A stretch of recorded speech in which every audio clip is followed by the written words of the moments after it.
देखो यूं तो कहो तो यूक्रेन और रसिया का युद्ध रुकने वाला नहीं, लेकिन ट्रंप की मशक्कत के बाद क्या भला हो जाए ऐसा कि रूस और यूक्रेन का युद्ध रुक भी जाए। तो इस तरह ऐसी ही इस समय अपडेट आ रही हैं और न्यूज आर्टिकल में ये बताया गया है कि कैसे यूक्रेन के साथ समझौते के लिए तैयार हो गए पुतिन। ट्रंप के साथ बातचीत में बोले पुतिन जेलेंस्की पहुंचेंगे यूएस और यूएस में तीनों की मीटिंग होगी और इस पर पुतिन क्या कहेंगे आने वाले समय में ये अपडेट आपको मिलती रहेगी। देखो वैसे फिलहाल खबर ये सामने आ रही है कि क्रेमलिन ने कहा कि अमेरिकी राष्ट्रपति डोनाल्ड ट्रंप और रूसी राष्ट्रपति व्लादिमीर पुतिन की गुरुवार 16 अक्टूबर को हुई बातचीत को सार्वजनिक नहीं किया जाएगा, क्योंकि इसमें कई परिप्रेक्ष्य में देखा गया कि ये बातें अगर बाहर जाती हैं तो इससे डिस्टरबेंस पैदा हो जाएगा। इसी बीच ये बातें बाहर नहीं भेजी जाएंगी और कहने को आने वाले समय में दोनों देशों के बीच समझौता हो जाए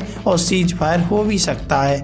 देखो रूस के राष्ट्रपति व्लादिमीर पुतिन जल्द ही अमेरिका के राष्ट्रपति डोनाल्ड ट्रंप से मिलने के लिए हंगरी की यात्रा कर सकते हैं। दोनों देशों के राष्ट्रपतियों की होने वाली इस मुलाकात में यूक्रेन युद्ध को खत्म करने पर बातचीत होने की उम्मीद जताई जा रही है। हालांकि पुतिन ऐसे समय पर यात्रा करने वाले हैं जब उनके खिलाफ अंतर्राष्ट्रीय आपराधिक न्यायालय मतलब आईसीसी ने गिरफ्तारी का वारंट जारी कर रखा है। वहीं अमेरिकी राष्ट्रपति डोनाल्ड ट्रंप और राष्ट्रपति पुतिन के बीच गुरुवार 16 अक्टूबर 2025 की हुई बातचीत को लेकर क्रेमलिन ने आधिकारिक बयान जारी किया। क्रेमलिन ने कहा कि ट्रंप और पुतिन की फोन कॉल पर बातचीत की जानकारी मीडिया में साझा नहीं की जाएगी, इससे डिस्टर्बेंस पैदा हो जाएगा और इससे आने वाले समय में युद्ध रुक पाना मुश्किल सा बन जाता है। हालांकि इस कॉल के दौरान पुतिन ने ट्रंप से कहा कि रूस यूक्रेन से समझौता करने के लिए तैयार है। 2 हफ्ते में या बाद में हो सकती है ट्रंप पुतिन की मुलाकात। क्रेमलिन ने कहा कि राष्ट्रपति डोनाल्ड ट्रंप और व्लादिमीर पुतिन के बीच होने वाला शिखर सम्मेलन अगले 2 हफ्ते या उसके बाद हो सकता है।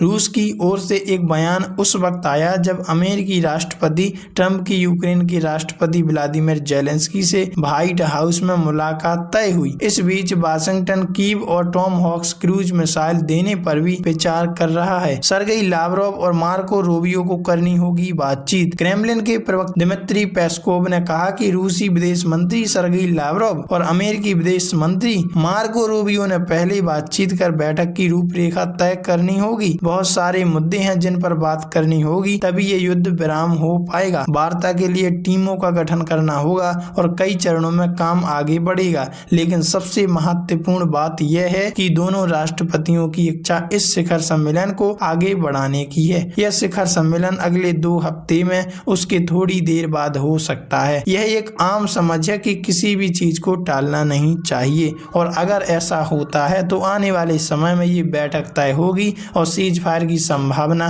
100% बढ़ सकती है। वैसे आप इस बारे में क्या कहोगे, कमेंट में लिखकर जरूर बताइएगा।